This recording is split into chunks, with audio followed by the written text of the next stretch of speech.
정말 따뜻하게 맞아주셔서 감사합니다. 여러분 반갑습니다. 이유신입니다. 네.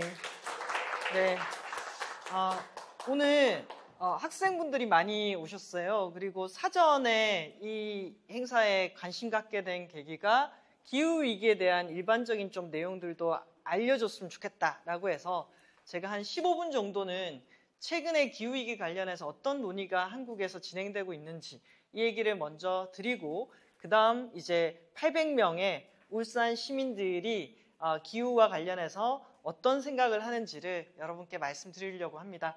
그리고 앞서서 울산대학교 학생들이 각자의 과에 맞춰가지고 기후와 관련해서 생각하는 것들을 나눠주셔서 정말 감사드리고 저는 주신 말씀 중에 기후 문제가 환경 문제만이 아니라 모든 영역에 연결되어 있다라는 얘기를 주셨는데 그게 제가 요즘에 늘 생각하는 거거든요. 그래서 와우, 생각을 공유하고 있구나 이런 게 참 좋았고 아까 자기의 꿈이 기후와 관련한 활동들을 하는 거다라고 얘기하신 분도 있어가지고 그 내용도 정말 같이 한번 보면 좋겠다라는 생각이 들었습니다. 그래서 제가 있는 녹색전환연구소는 민간연구소입니다. 민간에서 기후 문제에 대한 대안 정책을 연구하고 있는데요. 저희 팀은 3개의 팀으로 구성되어 있습니다. 하나는 경제전환팀, 지역전환팀, 그리고 기후시민팀 이렇게 되어 있는데 경제전환팀 같은 경우에는 아까 두 번째 발표하신 분이 기후금융이라든지 이런 것들 필요하다고 얘기하셨잖아요. 돈에 관한 문제다. 저는 이거 정말 중요하다고 생각합니다. 왜냐하면 기후위기 대응을 하려면은 산업을 바꾸고 에너지를 바꿔야 되는데 이런 것들을 바꾸기 위해서는 뭐가 필요하다? 재정도 필요하고 금융도 필요합니다. 그래서 최근에는 녹색금융이라고 해서 녹색 산업의 투자를 어떻게 촉진할 것인가에 대한 흐름이 또 있고 전환금융이라고 해서 사실 울산에는 중공업이 많잖아요. 제조업이 많습니다. 그러면 이 제조업 분야도 녹색으로 전환을 해야 됩니다. 그러면 제조업 분야가 녹색으로 전환하기 위해서 필요한 자금을 전환금융이라고 해서 요즘에는 녹색금융하고 전환금융이 상당히 화두가 되고 있는데 그런 영역에 대해서도 얘기를 해주셔가지고 저는 상당히 공감하고 저희 연구소도 지난해 한국은행의 기후위기 대응에서의 역할이라는 보고서를 펼쳤습니다. 저희 보고서를 보고 정부 정책에도 변화와 영향들을 미치고 있기도 하거든요. 그래서 최근에는 저희와 같이 국책연구기관도 있지만 민간연구소에서도 기후변화 관련한 정책들을 좀 깊이 있게 연구하고 있다라는 얘기들도 드리고 싶습니다. 네, 그러면 앞부분에 제가 준비한 자료를 좀 몇 가지 보여드리고 시작하겠습니다. 아까 산불 이야기 하셨는데요. 저는 이 경북 산불이 정말 큰 한국 사회의 숙제를 동시에 던져주고 있다라고 생각합니다.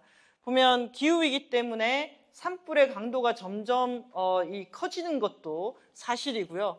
그리고 이 산불이 났던 경북만 문제가 되는 게 아니라 만약에 송전망에도 영향을 미치게 된다면은 광역 정전으로 이어질 수도 있습니다. 그리고 이번에 언론에도 많이 났지만 가장 규모가 큰 피해이기도 했고 특히 지역의 고령화에 따른 영향을 많이 보여준 것 같습니다. 예전엔 같이 불을 껐지만 이제는 불을 같이 끄기가 어려울 정도로 고령화됐기 때문에 빠르게 대피를 해야 되는데 대피를 하는 데 있어서도 교통수단을 갖고 있는 사람과 갖고 있지 않은 사람들 너무 고령의 노인들은 대피하는데도 시간이 걸려가지고 최근에 사망한 분들이 다 고령자들이었다. 60대, 70대의 고령자들이었다라는 것들을 보여주고 있습니다. 그랬을 때 저도 기후하고 에너지 정책 영역 한 25년 정도 공부를 했거든요.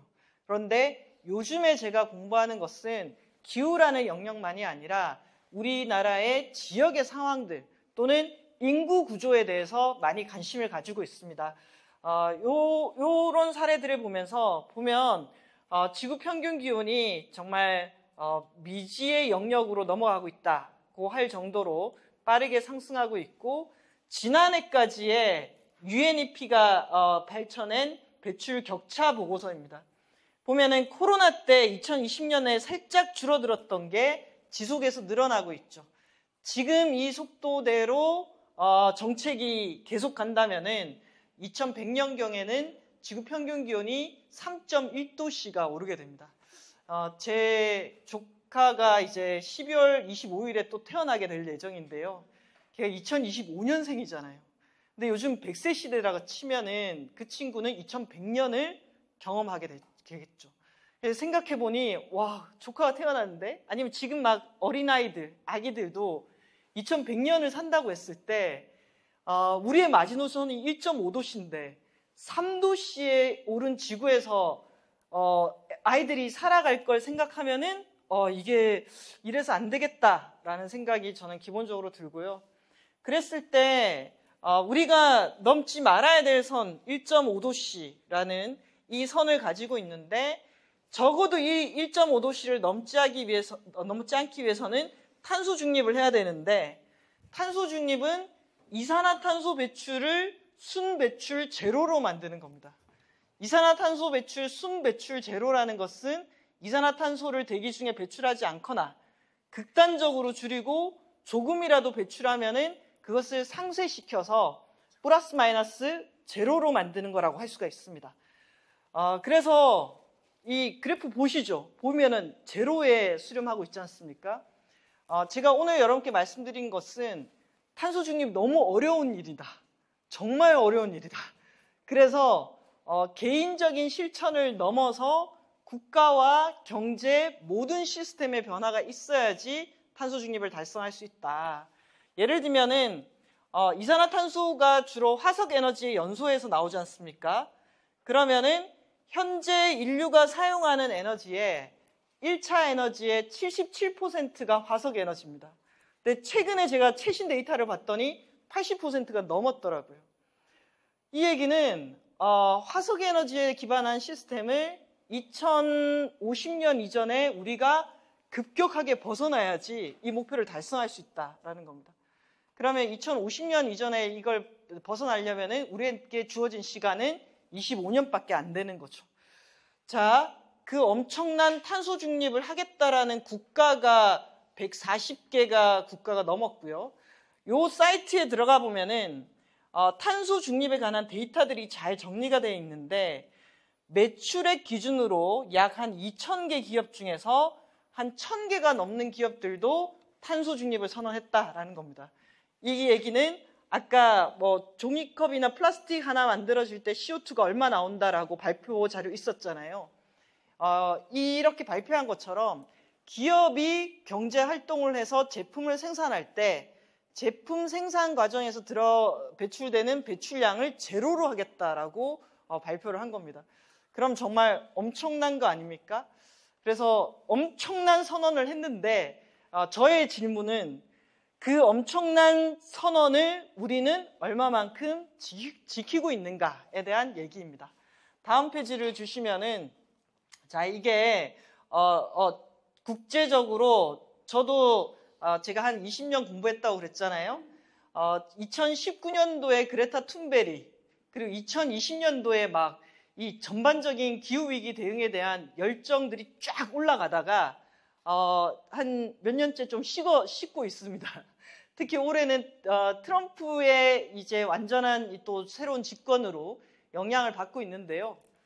그때를 즈음으로 해서 여러분 이런 그래프들이 등장하기 시작합니다. 이게 보면은 요 색깔이 중국의 배출량이거든요. 중국의 배출량인데 배출량이 이렇게 가다가 2060년에는 0으로 수렴할게 라고 되어 있습니다. 이게 중국의 배출량 그래프고요. 그 다음에 이게 미국의 배출에서 2050년 탄소 중립 그래프 그리고 EU의 탄소 중립 그래프입니다. 그래서 2019년도 20년에 보면은 이 배출을 50년에 제로로 만들겠다, 60년에 제로로 만들겠다라는 그래프들이 등장하기 시작합니다.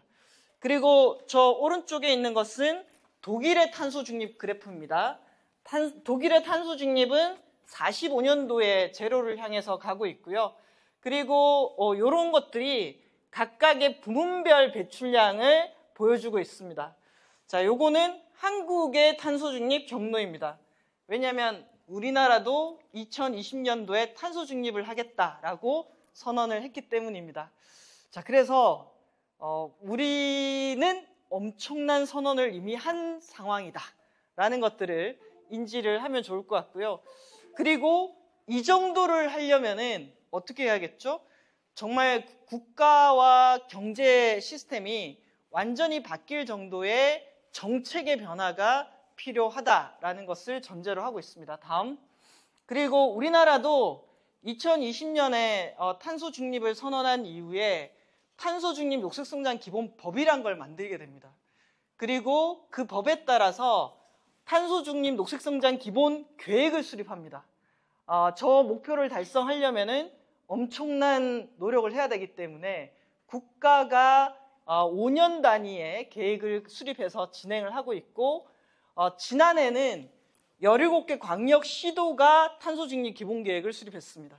그리고 올해까지는 기초지자체 226개가 탄소중립 기본계획을 수립했습니다.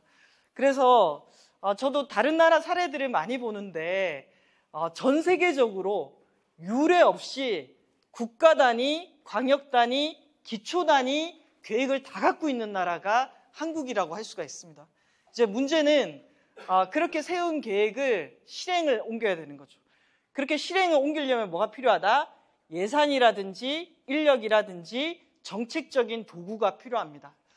저도 그런 지자체에서 수립한 계획들을 좀 보거든요. 보면은 좀 마음이 힘듭니다.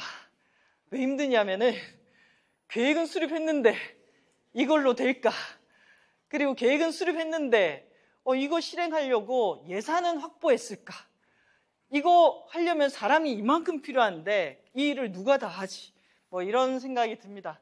다만 일단 마음 먹고 계획은 수립했다라는 얘기를 드리고 싶고요. 다음. 그랬을 때 이제 이 상황이 이제 우리가 좀 더 큰 틀로 세상을 보면서 봐야 될 내용입니다. 여러분, 미국, EU, 중국, 앞으로 세계의 경제는 어떤 방향으로 나아가느냐, 그리고 정말 그들은 어떻게 변하고 있는가라고 했을 때 저는 에너지 안보와 제조업을 기반으로 하는 산업 경쟁력 강화를 주요 정책 방향으로 설정하고 추진하고 있다라고 생각합니다. 에너지 안보, 이제 우크라이나 전쟁 이후에 유럽이 가스를 한번 끊겨본 거예요. 와우, 에너지 안보가 중요하구나. 그리고 가격이 폭등한 거예요. 에너지 안보도 중요하지만 적정 가격을 통해서 사람들에게 에너지를 공급하는 게 중요하구나. 그런데 이 에너지가 또 뭐죠? 산업을 움직이는 힘인 거예요. 그리고 주요 국가들이 탄소 중립을 선언하다 보니까 이제 산업을 통해서도 탄소 중립을 이루어야 되는 상황이 왔습니다. 그리고 예전에는 주요하게 중국, 한국 정도가 산업을 기반으로 하는 제조업 국가였잖아요. 근데 코로나를 겪으면서 미국이나 EU 같은 경우에도 제조업이 정말 중요하구나라고 생각하면서 산업과 제조업을 가지고 경쟁하기 시작했어요. 그래서 이게 지금 좀 달라지고 있는 국제 상황이거든요. 그랬을 때 미국의 트럼프는 미국 우선주의를 하고 있지만 해외 오염 관세법이라는 탄소 장벽을 준비하고 있고, EU는 그린딜을 계속 가면서 청정 산업딜로 청정 산업 분야의 경쟁력을 추구하고 있고, 요즘 제일 무서운 건 중국인데 생태 문명 대전환으로 지난해 녹색 전환 가속화 전략을 발표하면서 저탄소 산업을 중국의 주요 산업으로 발전시키면서도 배출권 거래 시장도 크게 키우고 있습니다. 그래서 정말 여러분, 지난 한 4, 5년 사이에 세계 경제의 방향이 많이 바뀌고 있다라는 게 하나의 핵심이고요. 또 트럼프는 석탄이 청정 에너지다라고 얘기하면서 화석 에너지를 많이 채굴하겠다고 하지만 지난 3월 달에 미국의 전력 중 청정 에너지 비중이 50%를 넘었어요. 그리고 EU 같은 경우에는 2030년까지 재생에너지 45% 목표를 갖고 있고, 중국은 태양광 풍력이 1400기가와트를 넘어서서 전 세계의 재생에너지의 3분의 2가 중국에서 설치되고 있습니다. 그리고 최근에 나온 자료를 보면은 중국은 2030년에 피크를 친다고 했는데 올해 배출량의 피크를 칠 가능성이 매우 높습니다. 상당한 기후 관련한 에너지와 산업 전환이 전 세계적으로 빠르게 일어나고 있다라는 거고, 그 속에서 이제 한국은 뭘 할 거냐, 어떤 선택을 할 거냐, 어디로 갈 거냐, 이런 질문들을 앞두고 있습니다. 다음. 그런 상황에서 자, 6월 3일 날 대통령 선거를 치릅니다. 대통령 선거를 치르면서 그럼 다음 정부는 임기가 2025년에서 2030년이잖아요. 그래서 저는 이렇게 정의를 했습니다. 다음 정부는 2030년에 한국의 감축 목표를 달성하는 기후정부여야 한다. 왜? 자, 이게 한국의 배출량의 경로입니다. 그런데 우리가 2050년에는 중립한다고 약속을 했어요.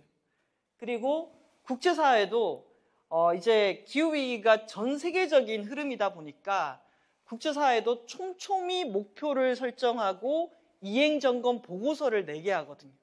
그래서 2030년 목표 너네 얼마만큼 세팅했어? 그 다음 보고서 내. 자, 올해는 2035년 목표를 내. 그리고 35년 목표를 또 점검하겠죠. 그러다 보니까 저희가 50년에 탄소 중립하겠다라는 목표만 있는 게 아니라 현재 우리의 목표는 2030년까지 4억 3,600만 톤으로 줄이는 거예요. 그래서 최근까지의 데이터가 2022년까지가 최근 데이터인데 현재 우리나라의 목표는 18년 대비 40% 줄여야 되는데 18년 대비 7.6% 정도 줄인 거거든요. 그럼 이제 다음 임기 동안에 이게 여기까지 가야 됩니다. 여기까지. 그래서 그 윤석열 정부에서 계획 세울 때는 2027년까지 여기 보면은 이제 본인 임기 동안에는 이렇게 줄이다가 다음 임기에 몰아서 이렇게 그래프가 가팔라지거든요. 근데 이제 다음 정부는 미루지 않고 30년 목표를 달성해야 되는 상황이에요. 그리고 유엔의 이 현재의 프로세스에 따라서 다음 정부는 정권이 들어서자마자 뭘 해야 되냐면은 2035년도에 감축 목표를 설정해서 9월 달까지 유엔에다가 보고를 해야 돼요. 그러면 35년 목표를 어디에 찍을 거냐가 이게 지금 초미의 관심사거든요.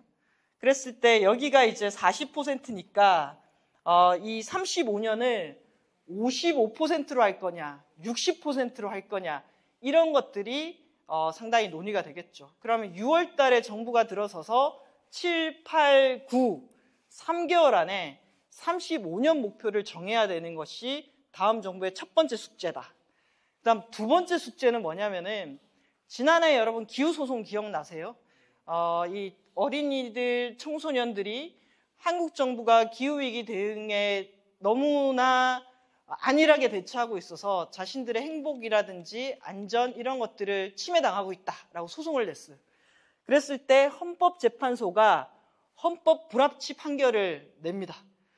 헌법 불합치 판결을 낸 핵심이 뭐냐면은 한국은 30년까지 감축 목표가 있고 50년까지는 0으로 만들겠다고 하는데 31년에서 49년까지를 어떻게 하겠다라는 정책이 없다. 이렇게 정책이 없는 것이 미래 세대들에게 불안감과 기본권을 훼손하는 것이기 때문에 이 31년에서 49년까지를 어떻게 할지를 담은 법 개정안, 탄소중립 녹색성장 기본법 8조 1항 개정안을 내년 2월까지 개정해라라는 게 판결입니다.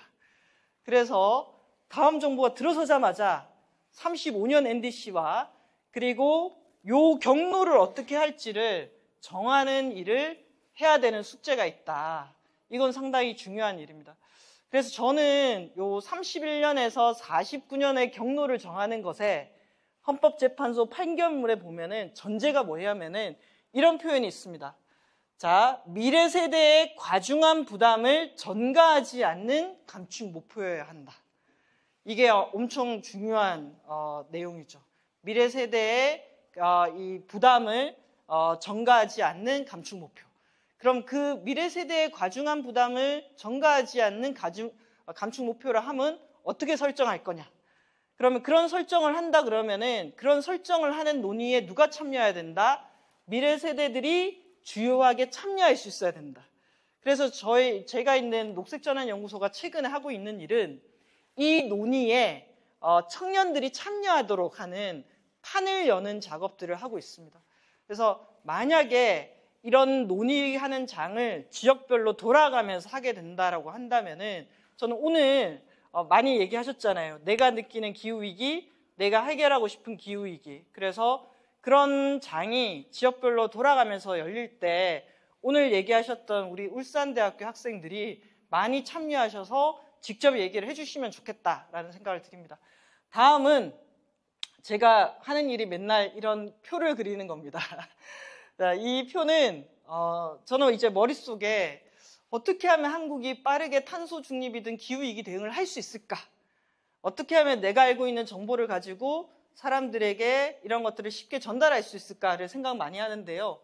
이 표는 다음 대통령의 임기인 25년에서 30년까지 맨 위에는 우리가 국제사회에 약속한 거, 그리고 국제통상규제, 그리고 2035년 NDC, 그리고 이미 우리 정부가 정한 석탄발전 폐쇄 연도입니다. 하나하나가 큰 얘기라서 다 얘기하지는 않고, 자, 2030년 끝을 한번 보시면은, 저 2030년이 매우 상징적입니다. 우리가 온실가스를 얼마만큼 줄일지, 그리고 메테인을 2030년까지 30% 줄이기로 또 약속했고, 그리고 재생에너지는 3배 늘리고 효율은 2배 늘리기로 했고, 그러니까 국제사회가 어떤 기후 문제 대응을 위해서 여러 가지 약속들을 많이 하잖아요. 근데 그 약속들의 지금 현재까지의 이제 목표 연도를 다 어디에 세팅해 놨다? 2030년까지 세팅해 놓은 거예요. 그러면은 다음 정부는 저 목표를 지키기 위한 노력들을 해야 되는 거고, 또 현재 우리나라도 전력 수급 기본 계획이라는 걸 수립하고 있는데, 윤석열 정부에서 수립한 계획만으로도 향후 5년 동안 석탄 발전소가 몇 개가 문을 닫는다? 20개가 문을 닫도록 되어 있습니다. 그리고 그 20개가 어디에 있죠? 주로 충남과 경남 지역에 있습니다. 석탄 발전소 20개가 문을 닫으면은 거기에 따른 영향이라든지 이런 것들을 대비를 해야겠죠. 근데 만약에 우리가 석탄 발전소를 더 빨리 닫아서 온실가스 감축을 더 빠르게 하겠다라고 한다면은 여기에 대한 대응도 어떻게 돼야 될까요? 더 속도를 내야 될 겁니다. 자, 이게 우리가 풀어야 될 우리 앞에 놓여 있는 숙제라고 할 수가 있습니다. 다음. 그런데 현재 한국의 경제, 자, 온실가스 감축 목표와 한국의 경제와 연결되어 있습니다. 왜냐하면 감축을 달성할 때는 비용이 들고 그 비용을 들려면은 국가 재정이라든지 민간의 투자와 연결되어 있는데 성장이 현재 장기적인 저성장 국면으로 돌아가게 되면은 이 문제를 풀기 위해 투입할 수 있는 자원에도 한계가 있습니다. 그래서 우리에게 숙제는 저성장 국면에서 탄소 중립은 어떻게 계획하고 운영해야 될까라는 게 첫 번째 숙제. 그다음 두 번째 숙제는 넘기시면은 이게 요즘 고민하고 있는 것 중에 하나인데요. 2025년과 2030년에 우리나라 인구 구조가 또 5년 사이에도 많이 바뀝니다. 2050년이 되면은 우리나라 인구의 절반 이상이 50대 이상이 됩니다. 4명 중에 1명이 65세입니다. 특히 여기 노령화 지수를 보면은 유소년 인구 100명당 2025년에는 이 고령화 인구, 그러니까 65세 이상의 비율이 200명이었는데 정말 불과 5년 만에 유소년 인구 100명당 2030년에는 65세 이상의 사람이 312명이 됩니다. 자, 이 인구 구조의 변화가 기후위기 대응에는 또 어떤 영향을 미칠까? 이런 것들을 머릿속에 안고 정책을 만들어야 됩니다. 저는 이제 대선 시기다 보니까 경제정책, 사회정책, 복지정책, 기후정책 여러 가지가 있잖아요. 그랬을 때 어떤 정책을 하던 사람이라도 머릿속에 한국의 경제의 앞으로의 방향이라든지 또는 재정의 규모라든지 인구 규모라든지 이런 것들을 같이 넣어서 생각을 해야 된다라고 봅니다. 다음. 그랬을 때 여기 있는 자료들은 제가 있는 녹색전환연구소 플랜 1.5 제시라고 아까 민간 연구소들이 있습니다. 그 민간 연구소들이 이번에 대선을 앞두고 기후위기 대응을 위한 30대 정책을 발표를 한 겁니다. 이 정책 안에는 예를 들면은 그린 AI여야 한다. AI도 재생에너지를 중심으로 가야 된다. 그리고 녹색 산업으로 우리도 투자를 해야 된다. 아까 순환경제 있었잖아요. 순환경제를 기반으로 산업을 전환해야 된다. 그리고 제가 열심히 밀고 있는 정책이 뭐냐면은 공공부문은 2035년 탄소 중립해야 된다. 왜냐하면 민간이 뛰어들어서 이 일을 하기에는 아직 가격 경쟁력이 나오지 않기 때문에 공공에서 먼저 재정을 투입해서 탄소 중립 관련한 제도와 산업들을 만들어주면 민간이 그 다음에는 들어오기 쉽기 때문에 공공부문에서는 좀 더 빠르게 탄소 중립해야 된다라는 얘기를 하고 있고 기후 재정 분야에 대한 내용을 담고 있습니다. 다음. 그리고 에너지 분야에서는 태양광 풍력으로 2030년 30% 해야 된다라는 내용과 공공펀드로 해상풍력에 투자해야 된다. 그리고 재생에너지 중심의 전력수급 기본계획을 해야 된다라는 내용을 담고 있고요. 다음.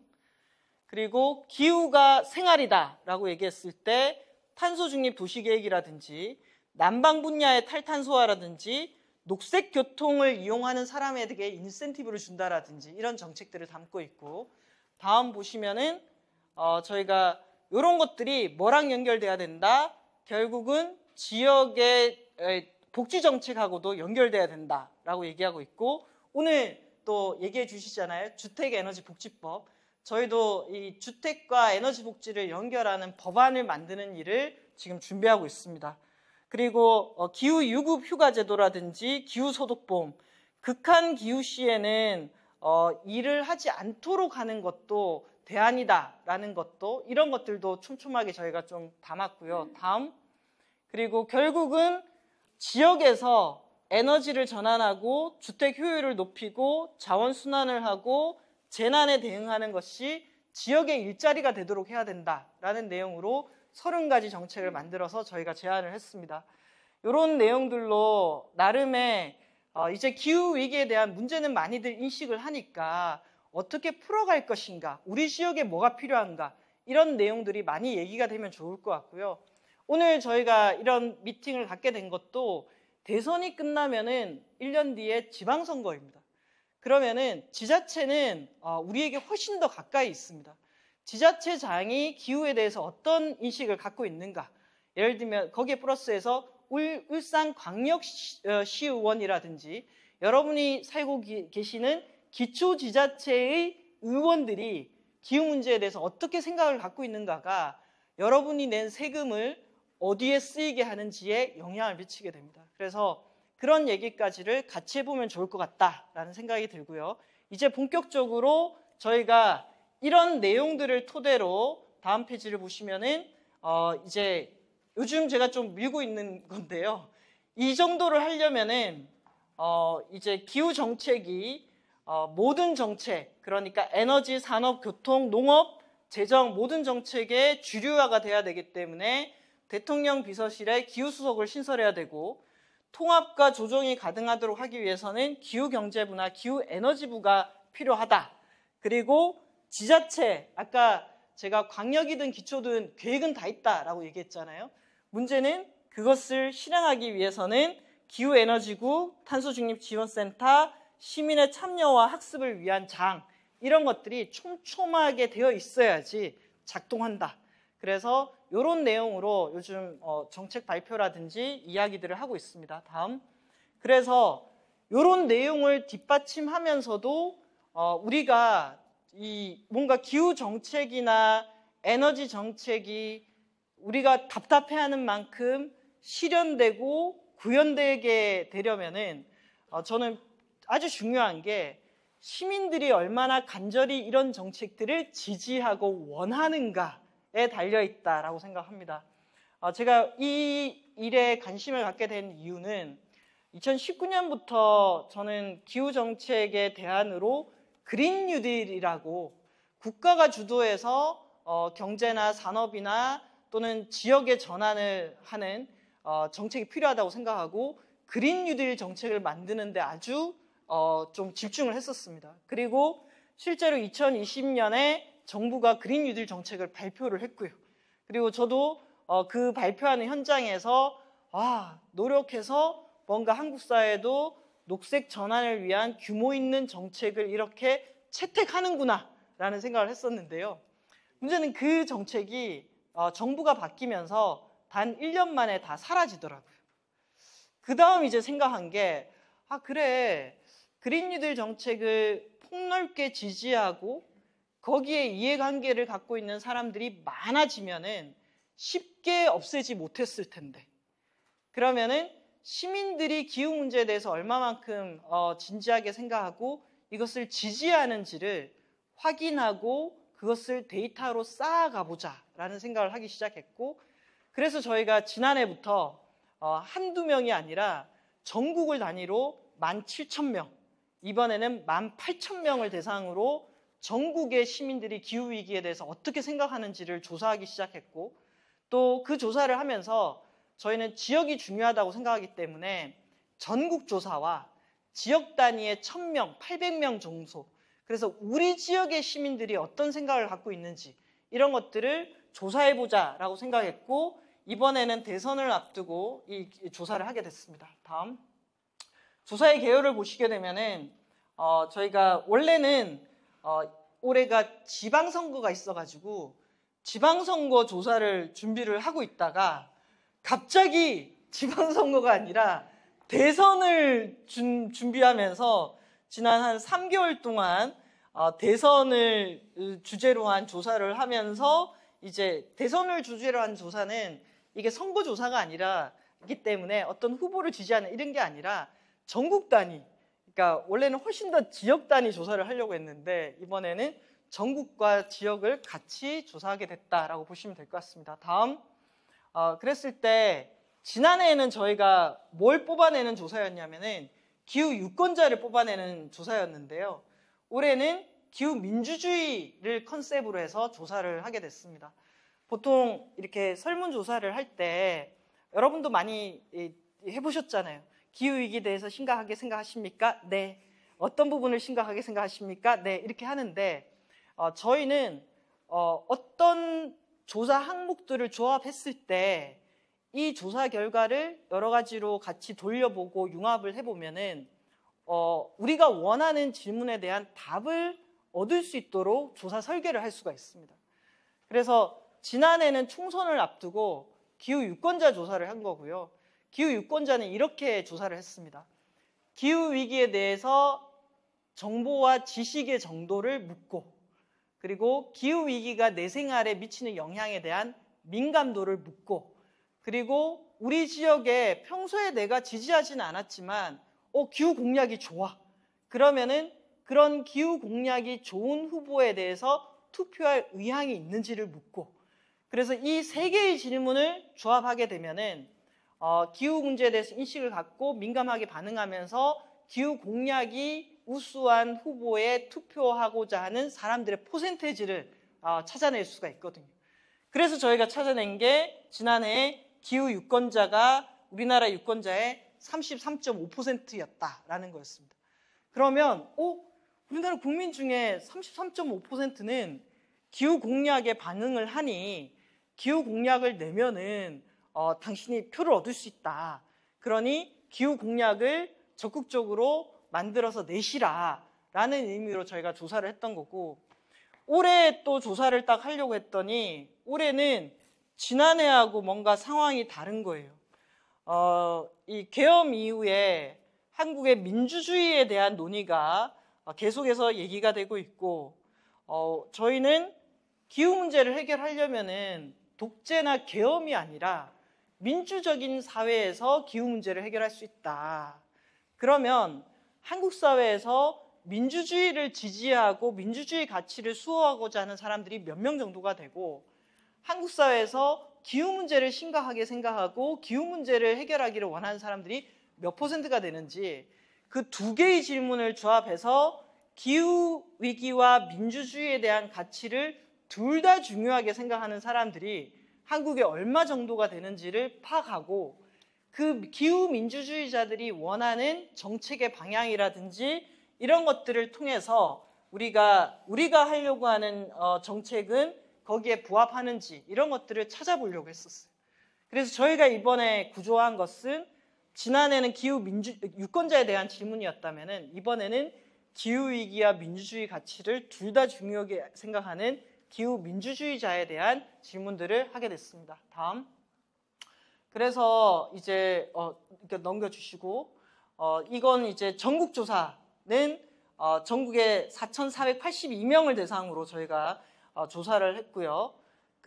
그래서 오늘 저는 전국조사 결과도 여러분께 말씀드리고 다음 페이지 보시면은 이제 이 전국조사의 그 표본 나이대 이거 할 때 나이대, 성별 그리고 지역별 가중치 이런 것들을 다 맞춰서 설계를 하는 건 아실 것 같고 다음 페이지 보시면은 울산입니다. 울산에서도 800명을 했는데 연령대별로 비율을 인구 비례에 대해서 맞추고 성별도 맞추고 지역별로 보게 되면은 남구, 중구, 동구, 울주군, 북구 그래서 울산의 지역에 비례해서 골고루 하면서도 비율을 맞춰서 설계를 했다라고 보시면 될 것 같습니다. 자, 이제 내용이 좀 궁금하시죠? 들어가 보도록 하겠습니다. 이건 전국조사입니다. 저희가 질문을 했습니다. 여러분이 경험한 기후재난을 모두 선택해 주세요 라고 했을 때 압도적으로 많이 나온 게 뭐였다? 폭염. 아까 이 농사 지으면서 폭염 때문에 너무 힘든 경험을 했다라고 하는 발제가 있었잖아요. 실제로 폭염을 제일 많이 경험을 하셨고요. 그리고 이런 질문들, 여러분 기후위기가 기아의 자산이라든지 금융에 얼마만큼 영향을 미친다고 생각하십니까? 라고 했을 때 영향을 받는다가 68.3%입니다. 그런데 2023년도에 영향을 받는다는 51.6%거든요. 그럼 이게 뭘까요? 1년 사이에 그때는 17,000명이었고 이번엔 400명 단위인데 저희가 이게 전국까지도 합쳤을 때 어쨌든 전반적으로 영향을 받는다라고 하는 수치가 꽤 높아졌다, 10% 이상 높아졌다라는 것들을 알 수가 있습니다. 다음 페이지.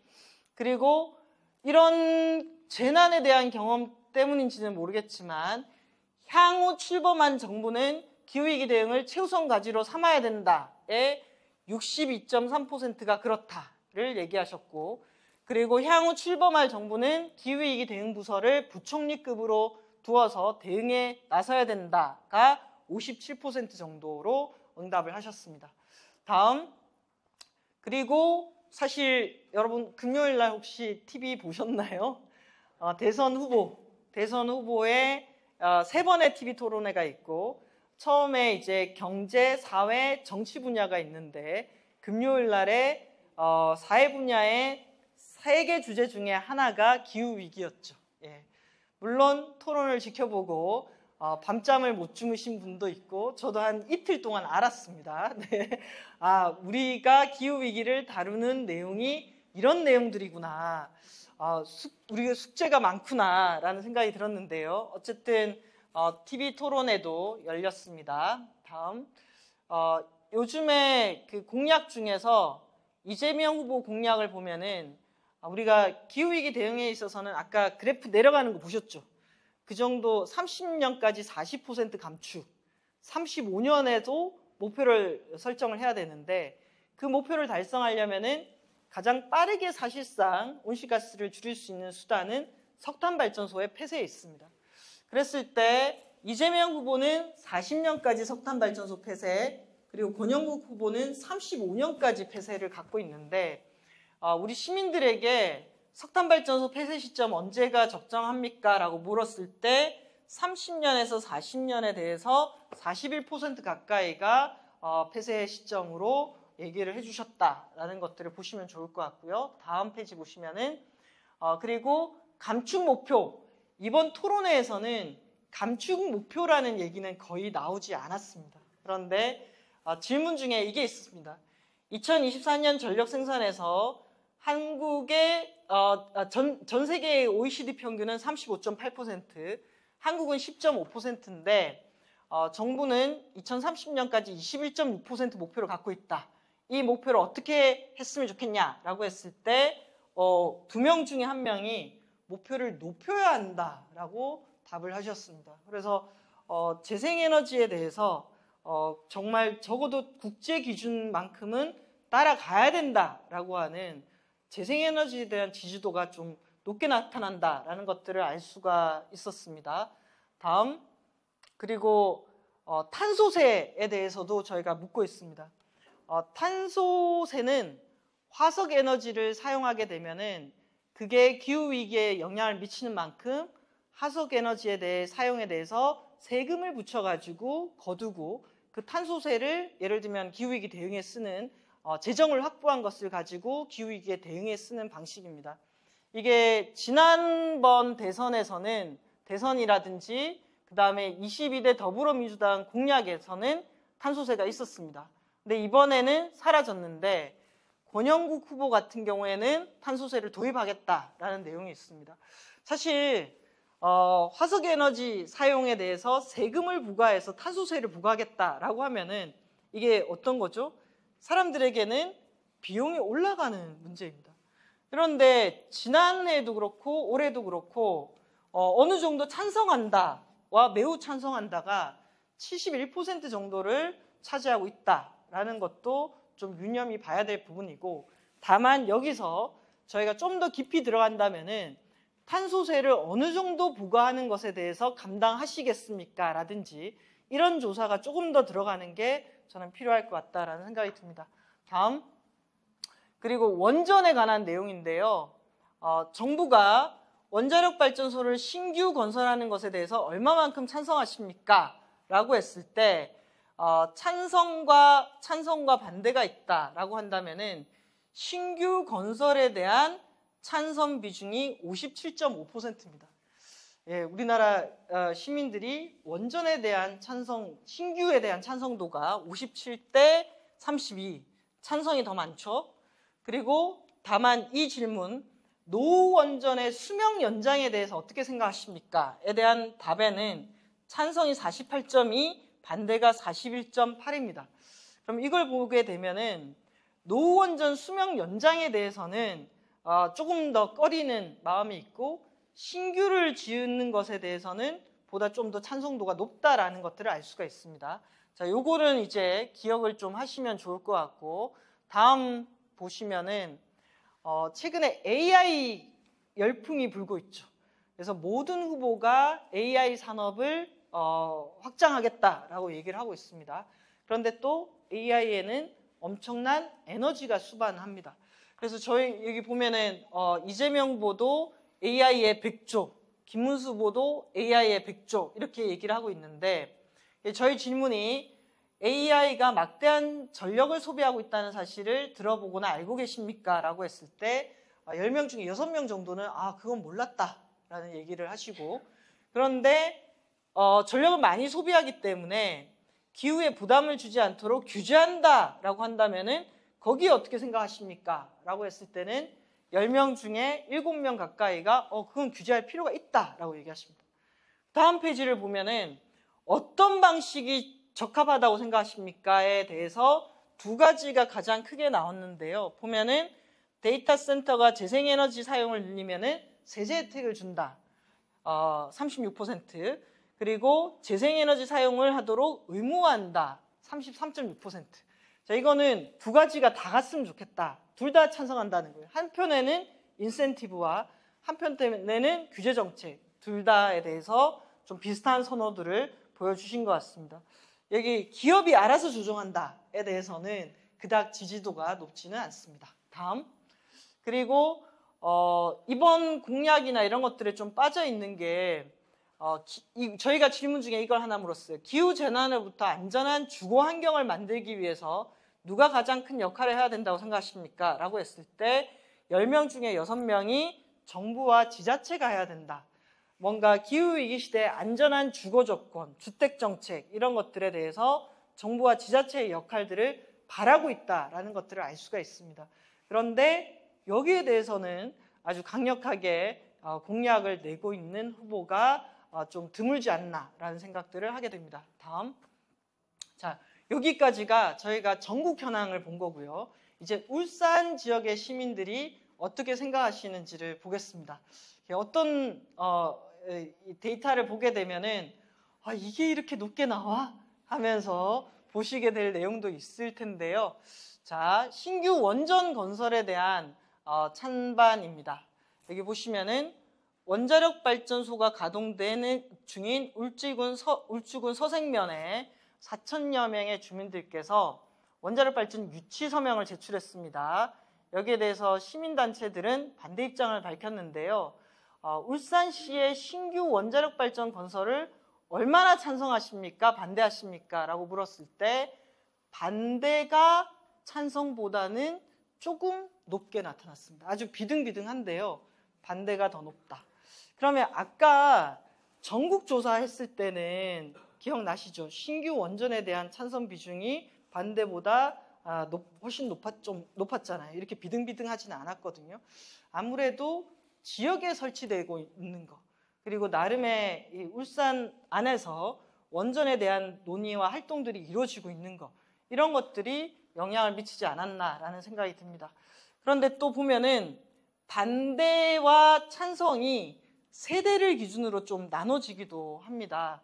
보시면은 반대 비율을 봤을 때는 40대가 가장 높습니다. 53%, 그 다음 50대, 30대, 그리고 18에서 29세 정도가 높은데요. 그런데 이제 좀 여기 보시면은 60대하고 70대로 갈수록은 찬성 비중이 높다라는 이런 분포도를 보여주고 있습니다. 다음 페이지를 보시면은 해상 풍력단지 사업 추진에 대한 찬반을 물었을 때 찬성이 거의 78% 정도 나옵니다.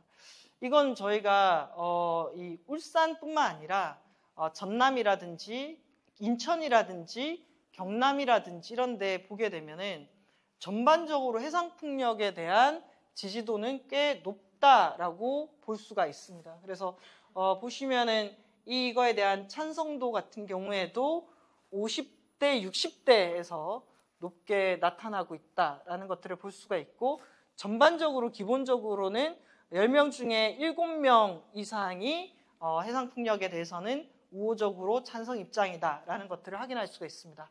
다음 페이지 보시면은 삼평리 일원의 산업 폐기물 매립장 건설과 관련해서 갈등이 발생하고 있는데 매립장 건설에 얼마나 찬성하십니까? 반대하십니까? 라고 했을 때 찬성 여론이 높습니다. 47.9%가 찬성하고 있고 반대가 38.5%입니다. 그래서 저희가 이런 설문조사를 만들 때 지역에 계신 분들과 미팅도 하고 지역에 있는 연구원들과 미팅도 해가지고 질문지를 만든 거거든요. 그래서 이 폐기물 매립장 관련해서는 왜 이렇게 반대보다 찬성 여론이 높은지 이런 것들이 이제 저희가 신축 면접을 한다든지 또는 원인들을 좀 찾아가는 이런 과정들이 좀 필요하지 않을까 싶습니다.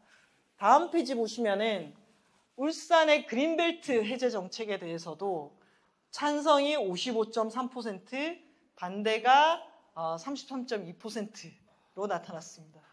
그린벨트 해제에 대한 이런 이 지지도가 높은데 특히 남성분들의 찬성도가 10명 중에 6명이 이제 찬성도가 높다라고 할 수가 있습니다. 이런 것들도 심층 인터뷰라든지 정말 울산 시민들은 그린벨트에 대해서 이런 입장을 가지고 있는 것인가 뭐 이런 것들을 추후 또 지역에 있는 연구소도 생겼으니까 같이 탐구해 보면 좋겠다라는 생각이 듭니다. 또 다음 페이지인데요. 이것도 오랜 논쟁이 진행되고 있는 내용이죠. 이 케이블카 갈등이 25년째 이어지고 있는데 얼마나 찬성하십니까? 반대하십니까? 라고 했을 때 찬성이 52%로 나타났습니다. 네. 요런 수치들 저희도 1차 때부터 저희의 딜레마였습니다. 이런 자료를 어떻게 할 것인가. 저희는 다 공개합니다. 다 공개해야지 원인을 알 수 있고 또 이후에 사람들의 생각이 어떻게 바뀌는지도 알 수 있고 또 다음부터는 더 정교한 질문이라든지. 왜냐하면 저희가 이번에 이 설문조사를 하잖아요. 내년 1월에 3차 조사를 할 겁니다. 근데 3차 조사는 더 세밀한 질문들을 해보게 될 겁니다. 그러면 여러분들도 이 질문 다음에 더 세밀한 얘기들을 같이 찾아야 되지 않을까라는 생각이 듭니다. 다음, 이제 울산 시민들의 요 방금 질문들은 저희가 울산 시민들에게만 질문한 겁니다. 울산 시민들에게만. 그런데 요 질문들은 전국 공통 질문에 대한 인식들을 보여주고 있다라는 걸 보시면 될 것 같습니다. 다음, 이제 울산 전국에 공통 질문이 있고 울산에만 묻는 질문이 있고 바로 앞은 제가 울산에만 묻는 질문들을 해드린 거고 전국 공통 질문인데요. 보면은 지난 1년 동안 귀하께서 살고 계시는 지역에서 발생한 기후재난을 모두 선택해 주십시오 라고 했을 때 요 색깔이 울산 시민들이 답한 거고요. 그리고 요 색깔이 전국 시민들입니다. 그랬을 때 당연히 울산 같은 경우에는 산불에 대한 경험도가 전국보다 높게 나타나고 폭염은 비슷하게 나타나고 보시면은 뭐도 높게 난다? 가뭄의 경험도 전국보다 높게 나타난다라는 것들을 알 수가 있습니다. 다음 페이지. 그리고 기후위기로 인해서 자산의 가치에 영향을 받는다라고 했을 때 영향받는다라고 답한 분들이 전국하고 울산 비교해 봤을 때 유사한 수준으로 영향을 받는다라고 답을 하고 계십니다. 다음. 그리고 2023년도에 이 2023년 12월에 했을 때보다 그 15.2% 정도 자산 가치에 영향을 받는다라고 답하신 분들이 늘어났습니다. 그래서 저희가 이번에 조사를 하면서 2024년도 조사하고 지금 조사하고 차이에 있어서 영향받는다라고 답하신 분들이 많이 늘어났는데 늘어난 지역을 봤더니 경북하고 대구하고 그렇더라고요. 그래서 아무래도 저희 조사가 산불 직후에 4월 7일부터 조사가 되다 보니까 그 경험치가 반영된 것이 아닌가라고 생각하고 있습니다. 다음. 그리고 에너지 전환 방향, 정부의 온실가스 감축 방향에 대해서 이 세 가지가 있습니다. 보면은 석탄 발전 줄이고 원자력 발전 확대하고 재생에너지 확대가 있는데 그 중에서 가장 무엇이 우선해야 된다고 생각하십니까? 라고 했을 때 전국 같은 경우에도 58.8%, 울산 같은 경우에도 58.9%가 뭐라고 답하셨다? 재생에너지라고 답을 하셨습니다. 그 다음 이제 원자력 발전 확대가 전국은 24.8, 울산은 23.4가 원자력 발전 확대, 그리고 석탄 발전 감축이 이제 이 전국은 10.1, 울산은 10.4 이렇게 나오는데 이제 여기서 세 가지 온실가스 감축에 있어서 전력 정책을 할 때 뭐에 집중해야 됩니까? 재생에너지가 원자력보다는 2배 정도 높게 나타난다.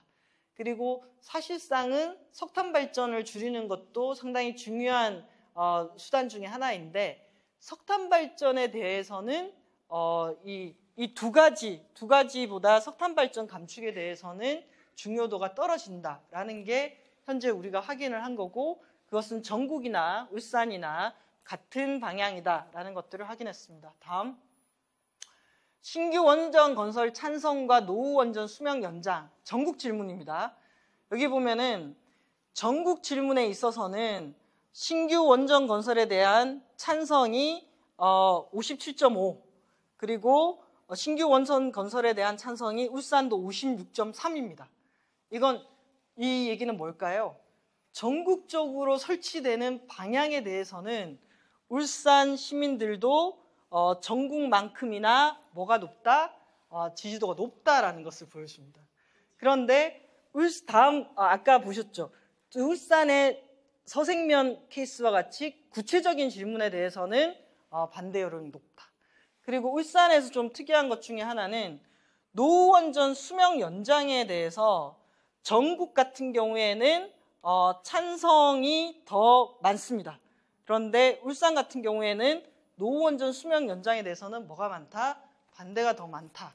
이것도 저희가 이렇게 교차로 질문을 해보면서 파악할 수 있는 거고, 요거 다음이 아까 제가 그대로 보여드렸던 서생면 같은 경우에는 반대와 찬성이 이렇게 나타난다.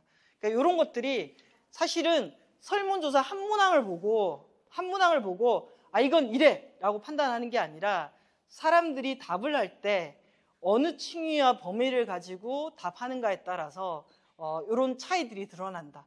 저희가 이렇게 조사를 하면서 좀 더 세밀하게 보려고 하는 것들은 무엇이 사람들의 생각과 의사결정에 영향을 미치는지를 찾아보기 위해서 이런 조사를 하는 거다라고 보시면 될 것 같습니다. 다음. 그리고 태양광 발전 설치 의향에 대해서는 한 10명 중에 6명이 설치 의향이 있다라고 얘기하셨고, 다음 페이지. 재생에너지 설치 경험이 있다 없다 해서 있다가 11%, 그러니까 울산 시민 10명 중에 1명은 재생에너지 설치 경험이 있는 거예요. 그런데 여기 보면은 울주군 같은 경우에는 경험이 19.2%입니다. 왜 그럴까요? 울주군에 훨씬 더 설치 경험이 많은 거예요. 그 얘기는 이 에너지공단의 신재생에너지 융복합 사업이라든지 지원 사업이 울주군에 많이 들어갔을 가능성이 있죠. 그래서 이런 것들을 저희가 찾아보는 거고, 저희가 이 조사 결과를 가지고 지금 찾아보고 있는 게 있습니다. 예를 들면은 지난해에도 조사를 했더니 국민의 10명 중에 1명이 재생에너지 설치 경험이 있는 거예요. 그럼 이거 꽤 높은 거잖아요. 그럼 그 10명 중에 1명은 어디일까? 그래서 전국의 우리나라 가구 수를 대비해서 가구 수를 보면서 그 10명 중에 1명의 실체를 찾아가는 거예요. 예를 들면은 전국에 베란다 태양광 설치가 30만 명 넘거든요.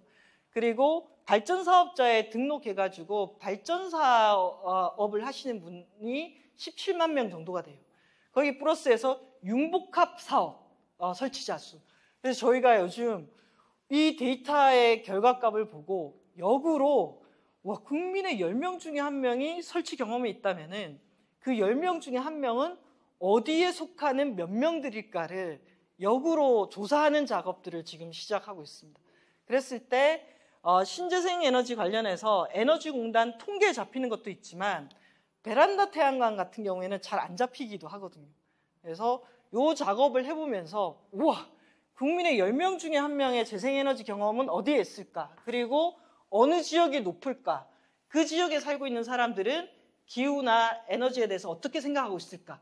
이런 것들을 저희가 역으로 조사하고 있다라는 얘기도 드리고 싶습니다. 다음, 전기요금 인상 찬성 54%, 울산 시민도 56%. 왜냐하면 이 전기요금은 또 중요한 이슈이기 때문에 해마다 저희가 좀 조사를 하고 있고요. 그런데 이런 조사하고 당신의 전기요금을 올리겠다고 하면은 얼마만큼 올리겠습니까? 하면은 답이 또 달라지기도 해요. 네, 이런 것들 사이의 차이를 저희가 보고 있다라고 보시면 될 것 같고요. 다음. 그리고 전기요금의 인상 찬성 의견 이렇게 비율별로 연령별로 저희가 좀 찾아본 거고요. 다음. 그리고 한전 부채 해결 방안에는 자구책 42%, 정부 지원 30%, 요금 인상 19% 정도 나타났다라는 거고요. 다음. 그다음에 자동차 등록 제한, 그러니까 적정 대수를 정한 후에 차량 등록을 제한하자. 이거 상당히 큰 제한이잖아요. 근데 이 제한에 대해서도 찬성이 약 한 61% 정도 됐다. 그래서 이런 거 보면은 기후 정책에 대한 수용도가 꽤 높게 나타나는데? 라는 생각도 갖게 합니다. 다음 페이지. 대중교통에 압도적으로 지지를 하고 계시고, 다음 페이지. 내연기관 차량 판매 중단에 대해서도 울산 시민의 61% 정도가 찬성하고 있다라는 내용을 보실 수 있습니다. 다음. 여기까지고 이제 조금 길어지긴 하는데 제가 한 5분 안에 마칠 수 있도록 하겠습니다. 울산의 기후민주시민 누구인가?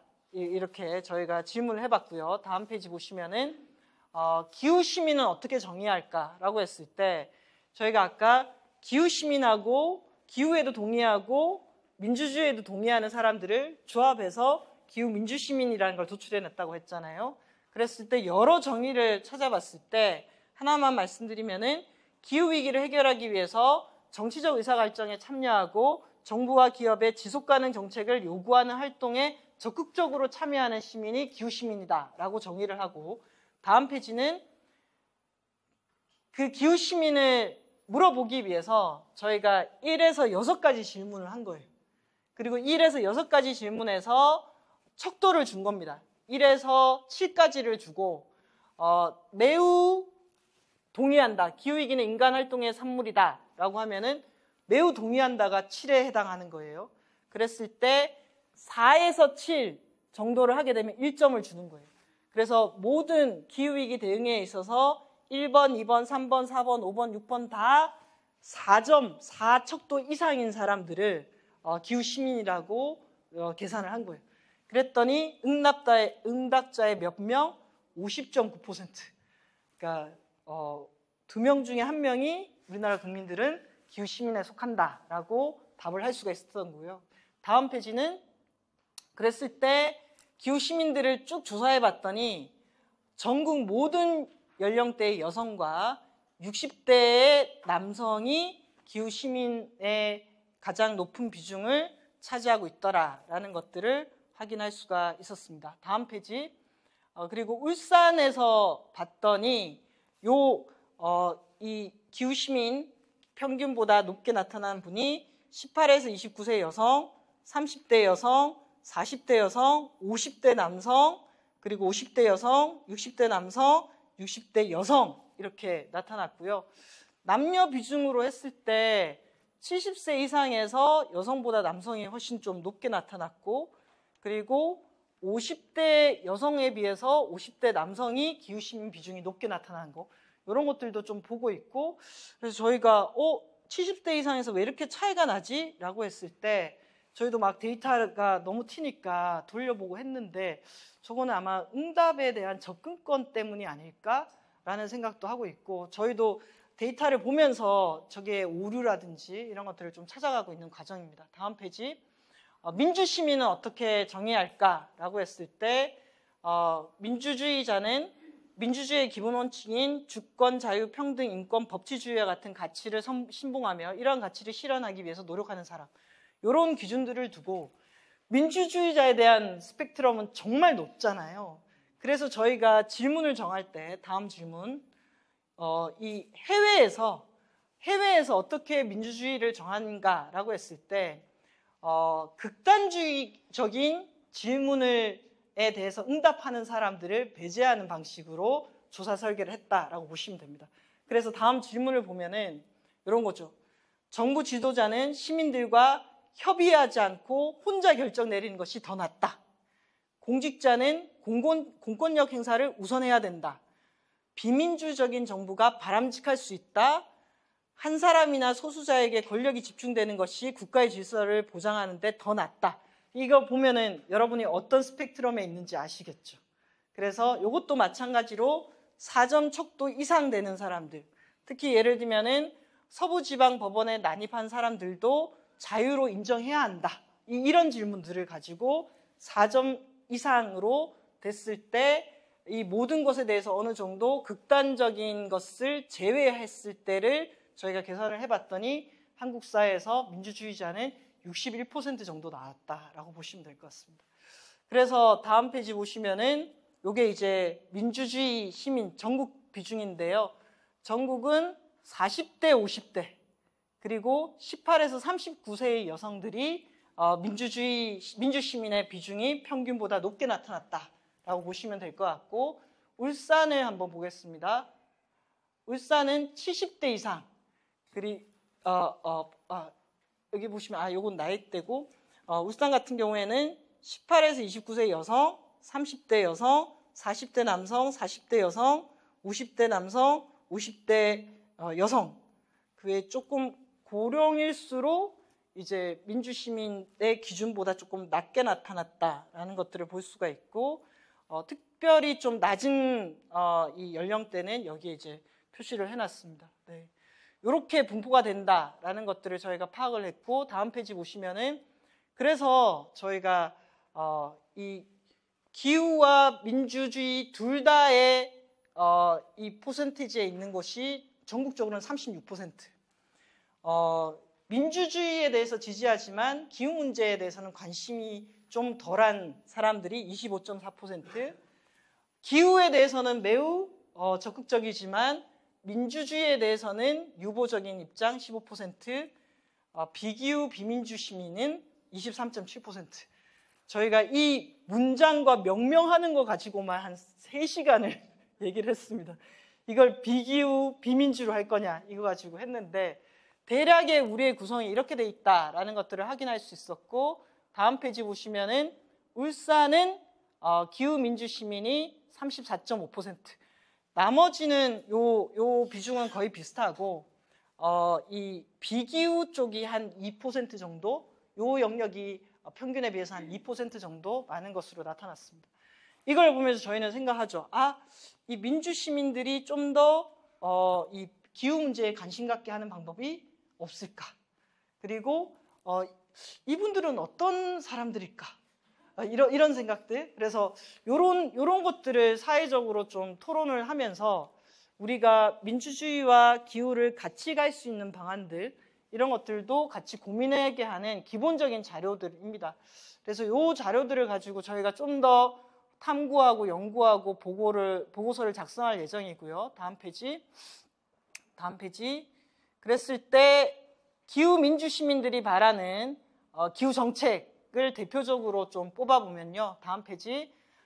기후위기 대응을 누가 잘하고 있냐라고 했을 때 전반적으로 기업, 지자체, 정부, 국회 순입니다. 기업이 그나마 잘하고 있다. 그리고 지자체, 정부, 국회에 대한 평가가 매우 좀 박하다라는 것들을 알 수가 있고요. 다음 페이지. 헌법의 탄소 중립을 국가 책임으로 명시해야 된다라는 거에 대해서 기후 시민들에 대한 이제 지지도는 이렇게 5점 척도, 7점 만점에 5점 척도 정도로 나타났다라는 것들을 볼 수가 있고, 그다음에 입법 과정에 미래 세대의 의견을 들어야 된다라는 거에도 기후 민주 시민이 5.4%, 비민주 기후 시민하고도 거의 좀 비슷하게 기후 관련한 대응들은 나타난다라는 것도 특징인 것 같습니다. 그다음에 정책 과정에 피해 당사자 참여를 보장해야 된다에 7점에 5점 정도 지지도를 보이고 있고, 기후위기 대응의 방향에 정부가 규제하거나 투자하라. 기후 민주 시민이잖아요. 정부의 책임을 상당히 중요하게 여기는 특성들을 갖고 있다라는 것들을 확인할 수 있습니다. 에너지 전환에 있어서는 재생에너지에 대한 부분에 대해서 압도적으로 지지도를 좀 높게 나타나고 있고, 특이한 게 비민주 기후 시민 같은 경우에는 원자력에 대한 선호도가 상당히 높다라는 것도 저희가 이 조사를 통해 가지고 좀 보고 있는 내용들입니다.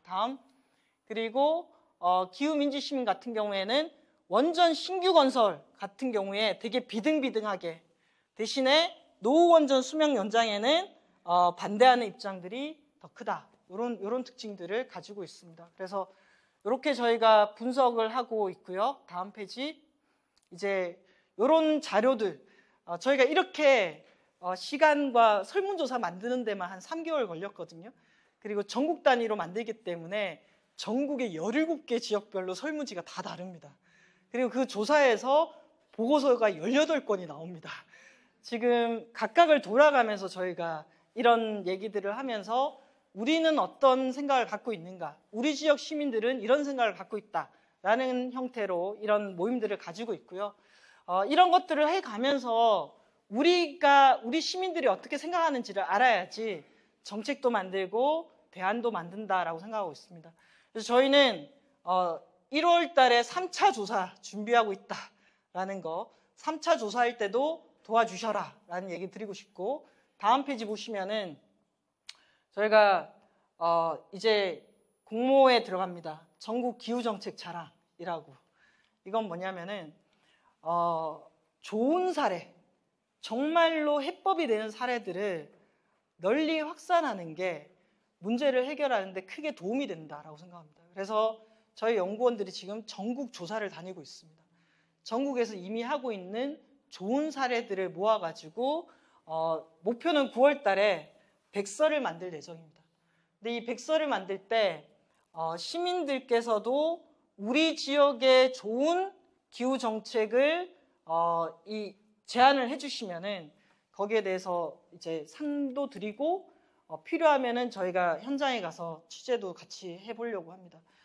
최대한 그 백서가 9월 달에 나와서 다음 지방선거에서 우리 지역에도 이런 정책 필요하다라는 것으로 연결됐으면 좋겠고, 또 저희가 5월 30일 이번 주까지입니다. 지역 언론의 기후 보도를 지원하는 사업도 하고 있습니다. 리영희 재단이랑 같이 하고 있고요. 그래서 저희가 총 5곳을 뽑아가지고 지역 언론에서 기후 취재를 할 때 400만 원의 취재 지원비를 지원할 예정입니다. 그래서 이런 작업들을 모아서 이제 하나하나씩 좀 쌓아가려고 준비를 하고 있고요. 다음 페이지 보시면은 이런 사례를 담으려고 하는 거죠. 성동구가 반지하 전수조사를 하고 반지하 중에 홍수에 취약한 곳들은 시민들을 이주하도록 하는 정책을 펼쳤습니다. 이런 거 다음 페이지 보시면은 우리가 언제까지 연탄 난방 할 겁니까? 난방에서도 탈탄소화가 이루어져야 됩니다. 그래서 저희가 탈탄소화한 난방 사례, 연탄 난방을 없앤 사례, 이런 것들 조사하고 있고요. 다음 페이지 보시면은 태양광으로 마을 복지에 활용한 사례, 이런 사례 조사하고 있고, 다음 페이지 보시면은 100% 아리백 계획을 세우고 실행하는 지역 사례를 찾고 있고요. 다음 페이지 보시면은 이게 이제 청송의 무료 버스거든요. 그러니까 교통이 실제 지역의 복지와 감축 정책에 활용된 사례, 이런 것들을 추가한다든지 이렇게 진행할 예정입니다. 그래서 오늘 제가 쭉 전반적인 내용, 설문조사, 그리고 저희가 준비하고 있는 대안, 이런 것들을 좀 말씀드렸습니다. 네, 감사합니다.